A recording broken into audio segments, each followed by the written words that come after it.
Hello everyone, today is a special day. It is my birthday and I get to play Ride 5 here in Cadwell Park, here in the wet, using the KTM RC8. R8? Just 8, I don't remember. But this is a combination that I was really excited for, and I think what I'm most excited about here today is that I fixed my colour issues from the previous videos I've had. I think the next video tomorrow also has the colour issues I was referring to, and the Ride 5 ultra-wide video I did a couple of days ago, as great as it was, as awesome as the experience was riding around Kanto, I noticed the colours were a little bit off. So today I think I've fixed it, and it looks fantastic, and I get to celebrate by taking this wonderful KTM around Cadwell Park in the complete wet rain. This is terrific. I'm absolutely gushing with excitement for this one, because these earlier laps don't really tell the story. It's taking its time, just getting used to the bike, getting the feeling, and then we'll absolutely send it to the best possible lap times I can produce in first person perspective here in Ride 5 with the ultra wide screen that is 21 by 9 aspect ratio. I always mess that up, but guys, I'm just so excited today to show you this one. So apologies for coming at you like a little schoolgirl, but I'm just really excited here today for this video. I'm really looking forward to it, and the extra kicker, which I should have already mentioned by now actually, is that we're not running an upgraded motorcycle and we're not running wet tyres. We're actually running stocks. So these stock tyres, they slip, they slide, but they still manage to keep you on board. And providing I don't crash, then I'm going to have a good day. And nothing can stop the momentum of this channel here today. So guys, with your support, hit the like button, subscribe, and let's crack on with Cadwell Park in the rain with the KTM RC8 here in the wonderful circuit. I love this track. Absolutely adore it. It just happens to be that I've uploaded this video now on my birthday, so what I wanted to do is to celebrate in a good way by making a cracking video, and I'm just celebrating the fact that I've done it and I fixed my colour woes, I fixed the issues I had with OBS. It seems to be running alright now. I believe I've got the perfect aspect ratio now. I think everything's sorted. Still tweaking a few little bits, but I think I've nailed it. So this is why it's a celebration for me here today. I'm really looking forward to showing you my quote-unquote skills around Cadwell Park in the first-person perspective. Ever since I bought this ultra-wide, I've just wanted to do helmet cam. The first person perspective is just terrific.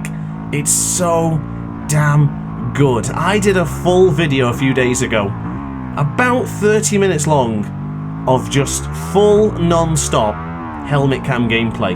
I used this bike and actually used it in Le Mans. I used some of the Triumphs. I used the Ducati Monster. I used one of the Aprilias, which is one of my favourites, the RS3000 from 2009, I think it is. And I tried the R1. It was a big compilation of helmet cam in tracks, and I did it all with what I thought would be HDR, and the video turned out shocking. It looked so bad when I then posted it online. YouTube would not recognize it as HDR, so the colors were just completely ruined. It looked terrible. So I didn't want to give up on the idea of doing this video. Ooh, run it off the circuit a bit there. Steady on. Just pushing a little bit on the limit there into the park corner, but I didn't want to give up, and that's exactly why that I've taken it back to the drawing board, reset my settings again with OBS. I figured out what settings it is I needed to change, and this time it should stay perfect. I hope so, at least. The quality should be better as well. I've even increased the bitrate even higher, so the video size are even bigger, but as long as it looks good and the colours are right and the experience is solid, I'm really, really positive. So more than anything today, this is just a showcase of how good Ride 5 can look in the ultra-wide monitor, and just playing this is a terrific experience. God, I've said that word so many times in this video, but I'm just so pleased I run off the circuit there into the Hall Bends. That's how Ryan Vickers crashed a few years ago in BSB. I don't want to be doing that myself. into the tight apex of the hairpin. Now, I've still not mustered up the courage to do a race yet in the first person perspective, but I think the more I do these races or time trials and the more I get more acquainted and accustomed to this camera's perspective, I think then I'll start doing some more races. I do appreciate that the experience of racing like this is more so for the player rather than the viewer. So I am conscious about doing too many of these videos, but let's do a couple. Let's gauge how much interest there is. If you guys really like the first person content, then be sure to let me know in the comment section, because that's important. If you like it, we keep it. If we don't, it goes to the bin. So let me know in the comment section down below. I really, really would like to know. But as far as experience goes, I find that Ride 5's camera perspective and the third person, it doesn't really thrill me. I always find there's a lack of speed. I never used to find it until I started playing MotoGP 24. But there's just something special about this camera angle with the ultrawide. I can just see so much. And I've just got this feeling of where I'm leaning in my chair, I'm turning into the apexes, I'm getting my rear foot, my right foot out for the rear brake, and everything's going peachy here in the in Studio Ace. And I'm just trying to get the absolute perfect lap time. I'd be a little bit tentative sometimes, but in the last video in Kanto, I just went for it. Got the M1000RR with the 50th anniversary livery, and I just went for it. And that's exactly what this today is all about, just getting things sorted, getting it right, and just going for it. And we're up by 1.5 seconds. This is coming up peachy. This is perfect. I'll go on to the power. Oh my god, I've just run off the circuit. I'm an idiot. I don't know why I expected that when we got on the power, the bike would lift up. I don't know what occurred to me there, but I was just trying to get every single bit of tarmac before touching the grass, and unfortunately my precision was not all there. So okay, back to the drawing board. Let's do this again. Now, a couple of information as well I guess you guys would like to know. There's no setup for this bike right now. I don't run any setups, and the fact that it's a stock bike anyway, I don't believe you can run a setup here in Ride 5. Now, the electronics are thus: TCS is on 1, anti-wheelie is at 2, ABS is 0, is always at 0, and engine brake should be at 3 or 4. Not entirely sure on that one because I didn't look. I just sort of jumped in. Well, in fact, you've seen it at the start of the video. I just waited for the autopilot to take over, remove the third person, straight in to the helmet cam. Ooh, a bit aggressive there into turn 10. It looks like it worked out. And we're still up by 0.6 of a second. Bear in mind the last time we came on this lap here. Nice over the mountain. I just wanted to tense up for that one to make sure I got it right. I think we were up by 0.9, so we're obviously not doing as well.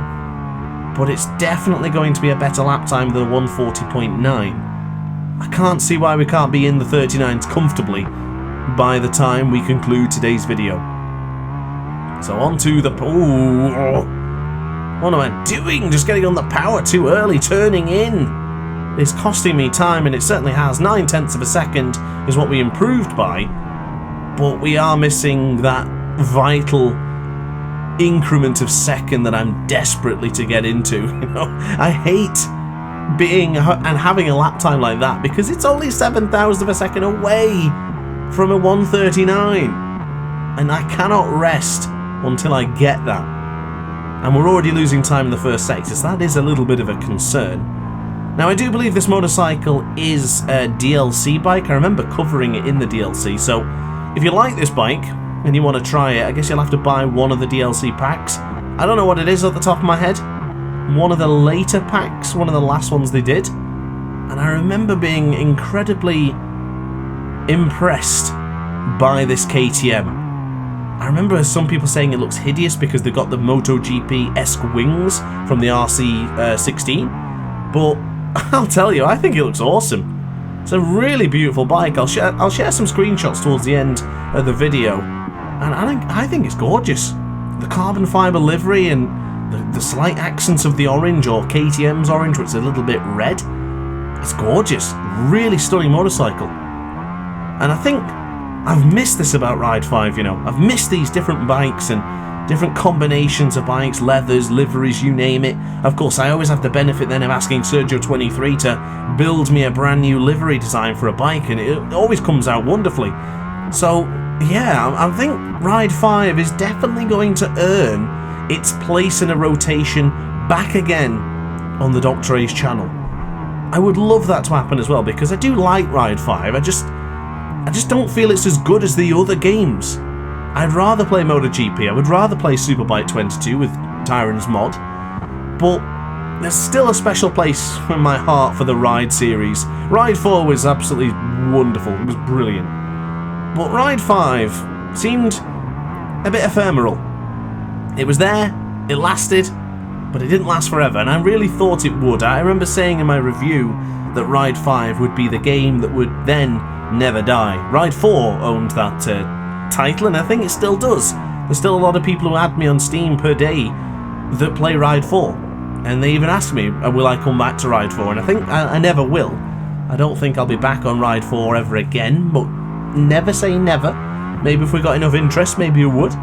But for Ride 5, it's I think this is the way for me to enjoy it the most.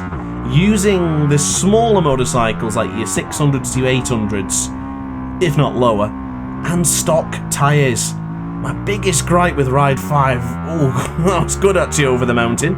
Can't quite get the height, but you better believe I'm trying. Not pushing to the point where it's going to spin up the rear and send me flying, but you know what, this is going to be a good lap time. Yeah, I thought that was going to happen. 0.8 of a second up. It is looking good, but we'll get across the line. I'll get back to my point. Across the line, this should be a 38. Goodness me, it's a 38.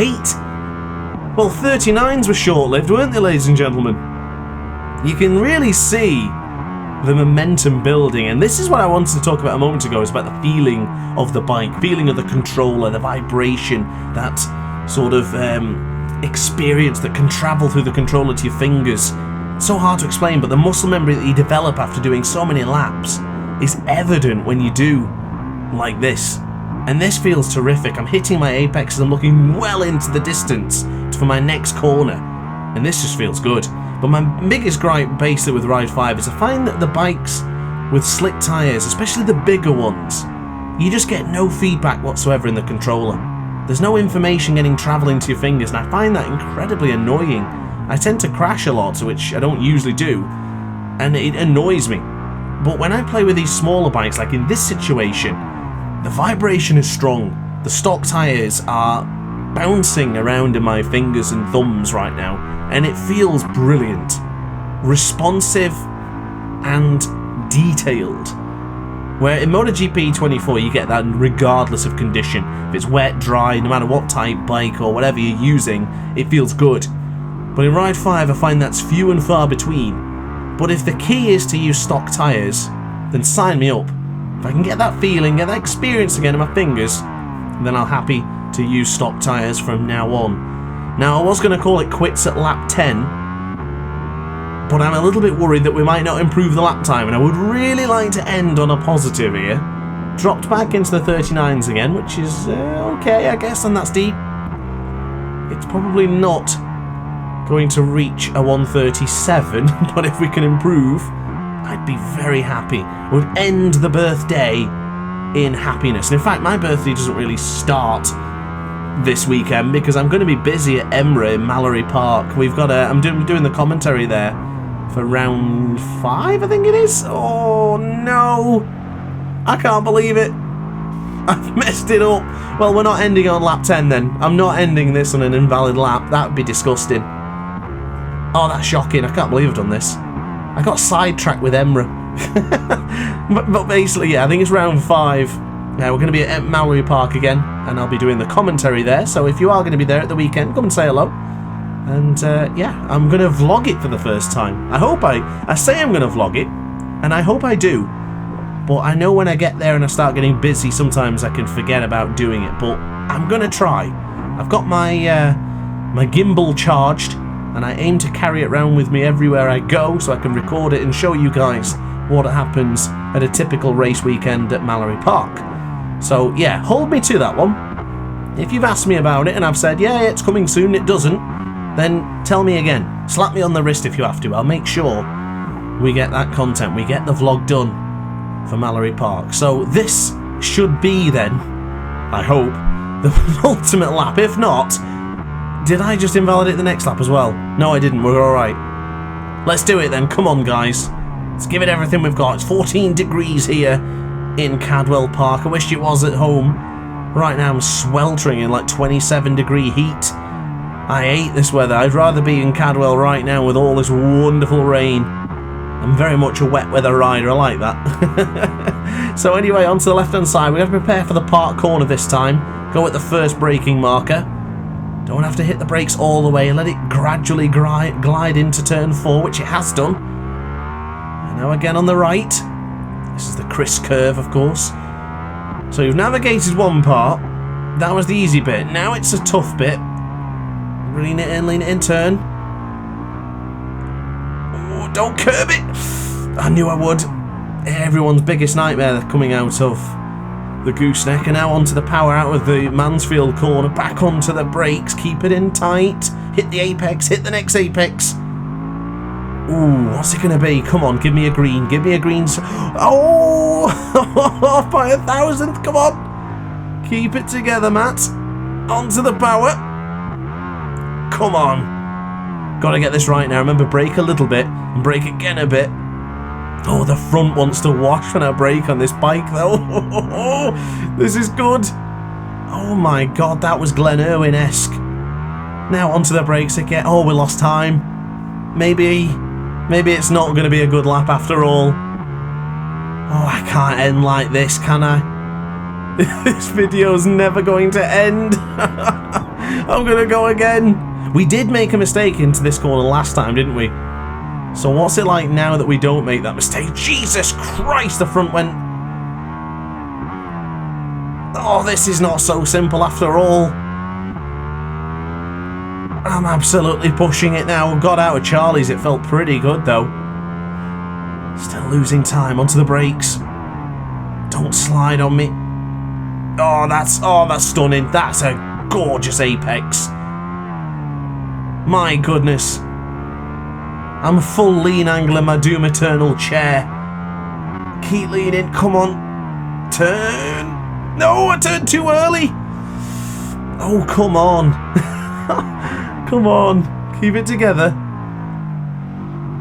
Right, onto the power. Right, brake here.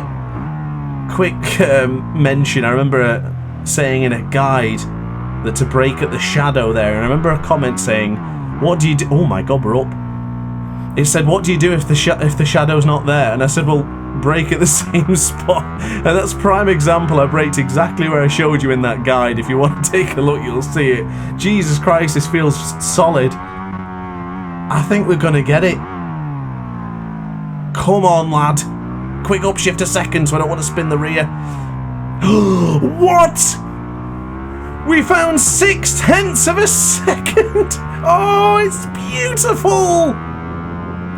Oh. My God, that'll do for me. Well, I cannot believe that we almost sneaked into the 137s there at the death of this video. That is terrific. Oh, if only we'd done better in the first sector. We lost 0.4 compared to lap 8. Oh, I know I said this about the Kanto video. We're going to have to come back again, aren't we? That was brilliant. There's the screenshots on the right hand side I was talking about. I actually took them from the key moments in this thing, which I'm honestly surprised. I didn't think they would look that good, but yeah, there you go, guys. Thanks for watching. Like and subscribe. See you in the next video. Ciao for now. Oh hi, didn't quite see you there. Good to see you're still here. If this video didn't quite set your appetite, then why not watch some more DrAce content by clicking the video shown on screen now. Furthermore, if you would like to follow me on social media, you can do so now with the links down in the description. Consider subscribing so you don't miss a single DrAce video.